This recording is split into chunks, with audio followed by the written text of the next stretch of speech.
இவ்வளவு நாளா என்ன பண்ணியிருந்தாங்க அண்ணாமலையா? இப்ப இவருக்கு பொறுப்பு குத்துக்கிறாங்க அப்படின்னு சொன்னா ருத்துராஜ் கெய்க்வாடை வச்சு ஒன்னும் வேலைக்கு ஆகல, நயினார் நாகேந்திரனை வச்சு வேலைக்கு ஆகல. யார் இங்க தலைமை பதவிக்கு வந்தாலும் முதல்ல இந்த மாதிரி 3 வருஷத்துக்கு ஒரு தடவை ஆளை மாத்திட்டு இருக்கேன் அப்படின்னு சொல்றதே ஒரு வடிகட்டின முட்டாள்தனம். எப்படிங்க ஒருத்தர் அந்த கிராஸ் ரூட் லெவல்ல இருந்து வளர்ந்து பெரிய ஆளாகி ஒரு பாப்புலர் லீடரா இருக்க முடியும்? பாஜக தவிர வேற எந்த கட்சியிலாவது இந்த மாதிரி ஒரு அரேஞ்ச்மெண்ட் இருக்குதா பாருங்க.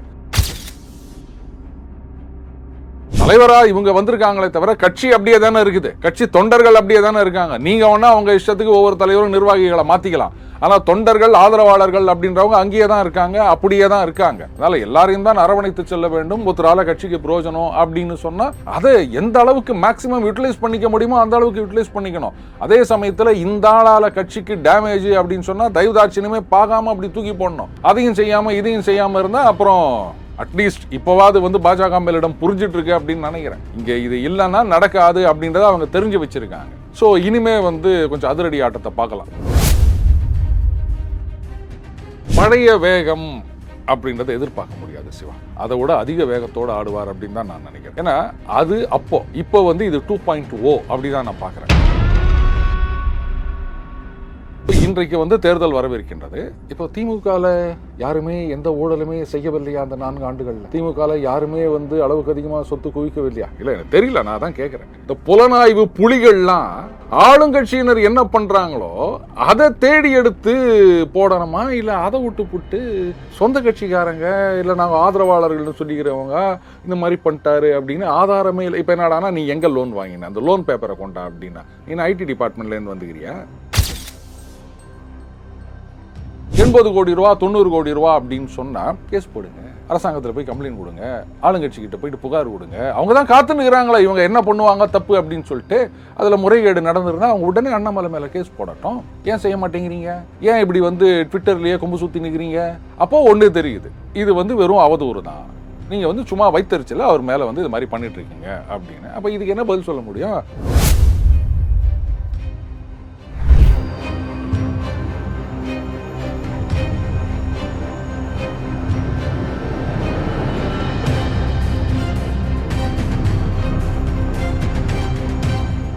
ரியல் ஒன் உறவுகள் நண்பர்கள் அனைவருக்கும் வணக்கம். இன்று நம்மோடு இருப்பவர் டெய்லி பஞ்ச் அருண் அவர்கள். வணக்கம் சார். வணக்கம் சிவா. தமிழக பாஜகவுடைய முன்னாள் தலைவர் அண்ணாமலை அவருடைய வீட்டிற்கே சென்று பாஜகவுடைய தேசிய அமைப்பு செயலாளர் BL சந்தோஷ் அவர்கள் பேசியிருக்காங்க. இந்த அடிப்படையில் தான் பாஜகவுடைய நிர்வாகிகள் கூட்டத்தில் அண்ணாமலை கலந்துக்கிட்டாங்க. அண்ணாமலை அவர்களுக்கு நடப்பு அரசியலை தமிழக மக்களிடம் எடுத்து செல்ல வேண்டிய பொறுப்பு இப்போ கொடுக்கப்பட்டிருக்கு. அதாவது தமிழக பாஜக பொறுத்த வரைக்கும் ஒரு 5 டீமை ஃபார்ம் பண்ணியிருக்காங்க. இதுல அண்ணாமலை அவர்களுக்கு ஒரு டீம் கொடுக்கப்பட்டிருக்கு. நடப்பு அரசியலை மக்களிடம் எடுத்து செல்லக்கூடிய வகையில தமிழகம் முழுவதும் அத்தனை மாவட்டங்களையும் டீம் ஃபாலோ பண்ணி அதை நடைமுறைப்படுத்தணும் அப்படின்னு எப்படி பாக்குறீங்க? இந்த தடவை IPL யார் கப்பு வின் பண்ணாங்க தெரியுமா? RCB கேப்டன் யாருன்னு தெரியுமா? எனக்கும் தெரியாது, ஆனா விராட் கோலி தான் தெரியும். அங்க இருக்க கேப்டன், நான் கேப்டன், என்னோட நீ ஒரு பெரிய ஆள் அடிக்கிறியா அப்படின்ட்டு விராட் கோலியை பெஞ்சில் உட்காரவங்கன்னு யாராவது சொன்னாங்களா? அடிக்கிறார். அதனால அவரை வச்சு ஆடுவோம். நம்ம டீமுக்கு தானே கப்பு வருது, இப்படிதானே எல்லாரும் இருக்கணும். அதை விட்டுட்டு நான் தான் தலைவர், யார பொதுவாக சொல்றேன், நான் இனிமே 3 வருஷத்துக்கு நான் தான் தலைவர், அடுத்த 3 வருஷத்துக்கு அவர் தலைவர், அவங்க மட்டும் தான் பாப்புலரா இருக்கணும், மற்றவங்கெல்லாம் எதுவுமே பண்ணக்கூடாது அப்படின்றது பாஜகவுடைய சித்தாந்தமே கிடையாது. புரிஞ்சுக்கிறீங்களா? அவங்க என்ன சொல்லுவாங்க, நேஷன் ஃபர்ஸ்ட், அதுக்கப்புறமா கட்சி, இந்த இண்டிவிஜுவல் அப்படின்றது கிடையாதுன்னு சொல்லுவாங்க. அப்ப என்ன பண்ணணும், நம்ம கட்சிக்கு ஒரு அட்வான்டேஜ் இருக்குது அப்படின்னு சொன்னா அதை யூட்டிலைஸ் பண்ணிக்கணுமா வேணாமா? இவ்வளவு நாளா என்ன பண்ணியிருந்தாங்க அண்ணாமலையா? இப்ப இவருக்கு பொறுப்பு குத்துக்கிறாங்க அப்படின்னு சொன்னா ருத்துராஜ் கெய்க்வாடை வச்சு ஒன்னும் வேலைக்கு ஆகல, நயினார் நாகேந்திரனை வச்சு வேலைக்கு ஆகலன்றதுக்காக நான் சொல்லல, ஒரு உதாரணம் சொல்றேன். பழமொழி மட்டும் இல்ல, உதாரணம் சொன்னாலும் அனுபவிக்கணும், ஆராயக்கூடாது. அதனால அவரை மாதிரி ருத்துராஜ் கெய்க்வாடை பெஞ்சில் உட்கார வைங்கன்னு கூட நான் சொல்லல. தோனி அப்படின்றது தான் இங்க ஃபேஸ். அவர் கேப்டனா இல்லாட்டாலும் அவர் தான் உட்காந்து அப்படின்வாரு. எல்லா ஃபீல்டிங்லேருந்து டாக்டிஸ்லேருந்து எல்லாம் அவர் தான் பண்ணிட்டு இருப்பார். ஸோ அந்த மாதிரி அண்ணாமலை அவர்களுக்கு இன்னைக்கு ஒரு செல்வாக்கு இருக்குது அப்படின்னு சொல்லும்போது அவர் தலைவர் கிடையாது, நீங்க தான் தலைவர். சரி, தலைவரின் ஆணைப்படி, தலைவரின் உத்தரப்படி, தலைவரின் யோசனையின்படி இப்படியே சொல்லிட்டு போங்க. அவர் என்ன வேணா சொல்ல போறாரு? அவரை யூட்டிலைஸ் பண்ணி நீங்க செல்வாக்கை வளர்த்துக்காங்க. அதை விட்டு இதை முதல்லயே பண்ணியிருக்கணும். இவங்க இவ்வளவு நாளா ஒரு பெரிய பள்ளத்தை உருவாக்கி போட்டு அண்ணாமலையோட ஆதரவாளர்கள்லாம் சம கடுப்புல இருக்காங்க. இப்ப புரிஞ்சு போயிட்டு இந்த மாதிரி வந்திருக்காங்க. அட்லீஸ்ட் பெட்டர் லேட் தென் நெவர் அப்படின்னு சொல்லுவாங்கல்ல, அப்படிதான் நான் பார்க்குறேன். இல்ல நயனா நாகேந்திரன் அவர்களை தலைவராக போட்டால் ஆர்கனைஸ் பண்ணி அத்தனை பேரையும் ஒன்றாக எடுத்து செல்வாங்க அப்படிங்கிற நம்பிக்கையில டெல்லி காத்திருந்திருக்கலாம். ஆனா அது நடக்கல அப்படிங்கிற ஒரு சூழல் உருவாகும் போது பிஎல் சந்தோஷ் அவர்கள் நேரடியாக வந்திருக்கலாம்ல. எல்லாரையும் அழைத்து செல்வார் அப்படின்னா அப்ப வந்து அண்ணாமலையை ஏன் விட்டுட்டாங்க? இல்ல அதான் நயனா நாகேந்திரன் இப்படி பண்ணுவாங்க செயல்படுவாங்க அப்படிங்கிற ஒரு எதிர்பார்ப்பு இருந்திருக்கும். ஆனா அவர் செய்யல அப்படிங்கும் போதுதான், அதாவது யார் இங்க தலைமை பதவிக்கு வந்தாலும் முதல்ல இந்த மாதிரி 3 வருஷத்துக்கு ஒரு தடவை ஆளை மாத்திட்டு இருக்கேன் அப்படின்னு சொல்றதே ஒரு வடிகட்டின முட்டாள்தனம். எப்படிங்க ஒருத்தர் வந்து அந்த கிராஸ் ரூட் லெவல்ல இருந்து வளர்ந்து பெரிய ஆளாகி ஒரு பாப்புலர் லீடரா இருக்க முடியும்? பாஜக தவிர வேற எந்த கட்சியிலையாவது இந்த மாதிரி ஒரு அரேஞ்ச்மெண்ட் இருக்குதா பாருங்க. இப்போ நீங்க திமுக அதிமுகலாம் எடுத்தீங்கன்னா மாவட்ட செயலாளர்னா எப்பவாச்சும் தலைமையோட ஏதாவது அவங்க அங்க வந்து திமுக விட்டுருங்க, இந்த பக்கத்துல வந்து எம்ஜிஆர் அவர்களோ ஜெயலலிதா அவர்களோ இருக்கும் பொழுதெல்லாம் வந்து தலைமையோட எதிர்ப்புன்றதெல்லாம் நீங்க எதிர்பார்க்க முடியாது. ஒரு சில நேரங்கள்ல இது மாதிரி ரேரா எதாவது இருந்தால் அப்படியே தூக்கி போட்டுருவாங்க. இதுதான் நடக்கும். ஆனால் மற்றபடி தலைமையோட ஒத்து போனீங்கன்னு சொன்னால் காலங்காலமாக அவங்க தான் மாவட்ட செயலாளர், அதுக்கப்புறம் அவங்க புள்ள அப்படின்னு வந்துடுவாங்க. அதையும் நம்ம பார்க்குறோம். அப்போ தானுங்க வந்து அவங்களோட இந்த செல்வாக்கு அப்படின்றத வளர்த்துக்க முடியும். அடுத்தது இப்போ ஒரு தலைவர் மாறாரார் அப்படின்னு சொன்னால் உடனே சப்ஜாடாக எல்லா நிர்வாகிகளையும் மாற்றுறது. 3 வருஷத்தில் என்ன பெருசாக அவங்களால வந்து இது பண்ணியிருக்க முடியும்? உடனே தூக்கி போட்டு இன்னொரு 3 பேர், இன்னொரு குரூப் 3 வருஷத்துக்கு அப்படின்னா அதுக்கப்புறம் அவங்க நிர்வாகிகள் யாருன்றது யாருக்குமே தெரியாது. நீங்களே லெட்டர் பேடை பார்த்து தான் தெரிஞ்சுக்கணும். முதல்ல அதை மாற்றணும். அடுத்தது அரவணைத்து செல்ல வேண்டும் அப்படின்னா யார் தலைவராக வந்தாலும் அதை தான் செய்யணும். இது நயினார் நாகேந்திரன் அவர்கள் மட்டும் இல்லை, தலைவராக இவங்க வந்திருக்காங்களே தவிர கட்சி அப்படியே தானே இருக்குது, கட்சி தொண்டர்கள் அப்படியே தானே இருக்காங்க. நீங்க ஒன்னா அவங்க இஷ்டத்துக்கு ஒவ்வொரு தலைவரும் நிர்வாகிகளை மாத்திக்கலாம், ஆனால் தொண்டர்கள் ஆதரவாளர்கள் அப்படின்றவங்க அங்கேயே தான் இருக்காங்க, அப்படியே தான் இருக்காங்க. அதனால எல்லாரையும் தான் அரவணைத்து செல்ல வேண்டும். ஒருத்தரால கட்சிக்கு பிரயோஜனம் அப்படின்னு சொன்னா அதை எந்த அளவுக்கு மேக்சிமம் யூட்டிலைஸ் பண்ணிக்க முடியுமோ அந்த அளவுக்கு யூட்டிலைஸ் பண்ணிக்கணும். அதே சமயத்தில் இந்த ஆளால கட்சிக்கு டேமேஜ் அப்படின்னு சொன்னா தயவுதாட்சியமே பார்க்காம அப்படி தூக்கி போடணும். அதையும் செய்யாம இதையும் செய்யாம இருந்தா அப்புறம் அட்லீஸ்ட் இப்போவாது வந்து பாஜக மேலிடம் புரிஞ்சிட்டு இருக்கு அப்படின்னு நினைக்கிறேன். இங்க இது இல்லைன்னா நடக்காது அப்படின்றத அவங்க தெரிஞ்சு வச்சிருக்காங்க. ஸோ இனிமே வந்து கொஞ்சம் அதிரடி ஆட்டத்தை பார்க்கலாம். ஸ்லாக் ஓவர்ஸ்லயாவது அடிச்சு ரன் ஏற்றலாம் அப்படின்னு நினைச்சிட்டு இருக்காங்க போலகுது. பண்ணட்டும். இல்ல இப்ப ஓகே, பாஜக தலைமை அப்படின்னு நினைச்சாலும் இப்போ உருவாகக்கூடிய கேள்வி இதுதான். அண்ணாமலை அவர்களை பொறுத்த வரைக்கும் பாஜகவுடைய மாநில தலைவராக இருந்தவர். இப்போ வந்து பாத்தீங்கன்னா நடப்பு அரசியலை எடுத்து செல்ல வேண்டிய பொறுப்பு அவர்கிட்ட கொடுக்கப்பட்டிருக்கு. இப்போ இந்த மீட்டிங்ல வந்து அண்ணாமலைக்கு இம்பார்ட்டன்ஸ் கொடுக்கப்பட்டதை நாம நேரடியாகவே பார்த்தோம். ஸ்டேஜில் அண்ணாமலை அவர்கள் உட்கார்ந்து மாநில தலைவர் நயினார் நாகேந்திரன் அவர்களுடைய சுற்றுப்பயணத்தை படிச்சதே அண்ணாமலை அவர்கள் தான். இப்போ அண்ணாமலை அவர்கள் பழைய வேகத்தோடு செயல்படுவாரா? அண்ணாமலையுடைய ரசிகர்கள், நிர்வாகிகள், தொண்டர்கள் அதை ஏத்துக்குவாங்களா? எப்படி? ரசிகர்கள்னா அவர் சினிமா நடிகர் கிடையாது, ஆதரவாளர்கள். இல்ல ஆதரவாளர்கள் தான். ரசிகர்கள் அப்படிங்கிற வார்த்தையை பயன்படுத்தியது என்ன அப்படின்னா, எந்த ஒரு தலைவருக்கும் இல்லாத வகையில அண்ணாமலைக்குன்னு சொல்லி தனிப்பட்ட ஒரு டீம் உருவானாங்க. அதை ரசிகர்கள் சொல்லலாம், ஆதரவாளர்கள் சொல்லலாம். ஏன்னா சினிமா நடிகருக்கு மட்டும்தான் ரசிகர்கள் இருக்கணும் அப்படிங்கிற அவசியம் கிடையாது. கரெக்ட், நான் ஒத்துக்கிறேன். சும்மா ஒரு ஜோக்காக தான் நான் சொன்னேன்.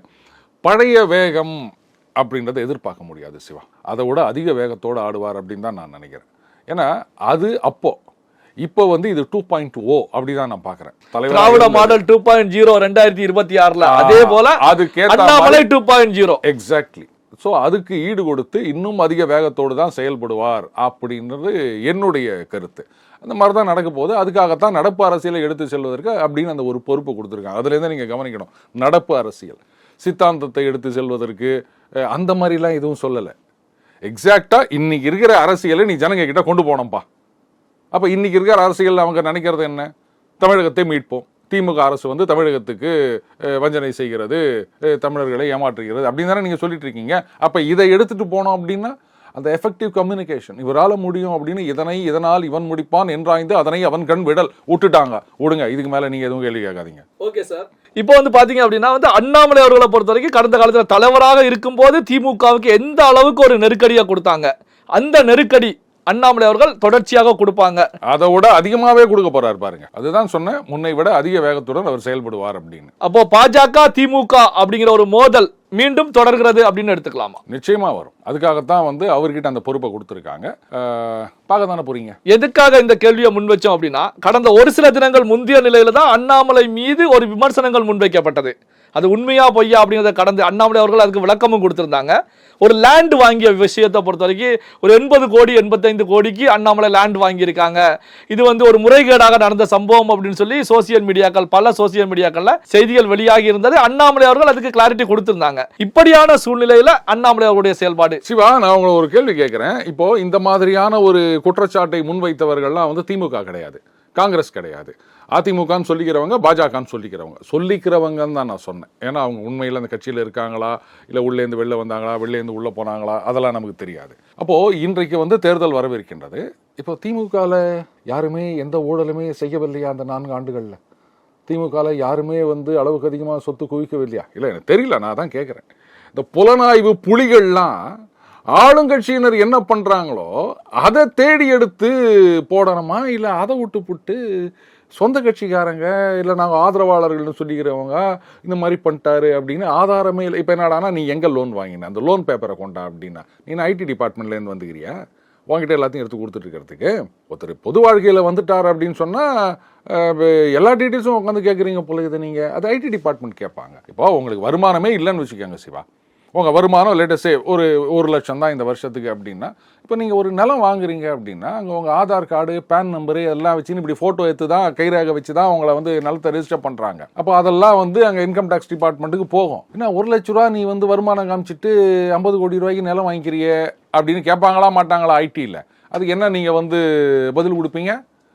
அவங்க கேட்டு போகிறாங்க, அவங்க பதில் சொல்கிறாங்க, இவங்க உக்காந்தீங்கன்னா. நான் என்ன கேட்குறேன்னா, மற்றவங்களெல்லாம் நீ கேட்குறியா? சொந்த கட்சிக்காரன் ஆதரவு கட்சிக்காரனே கேட்டுனுக்கிறேன்னா அப்போ இதில் ஏதோ பெரிய அஜெண்டா இருக்குது அப்படின்னு தெரியுது. அடுத்தது 80 கோடி ரூபா 90 கோடி ரூபா அப்படின்னு சொன்னால் கேஸ் போடுங்க, அரசாங்கத்தில் போய் கம்ப்ளைண்ட் கொடுங்க, ஆளுங்கட்சிக்கிட்ட போயிட்டு புகார் கொடுங்க. அவங்க தான் காத்துனுக்கிறாங்களா இவங்க என்ன பண்ணுவாங்க தப்பு அப்படின்னு சொல்லிட்டு.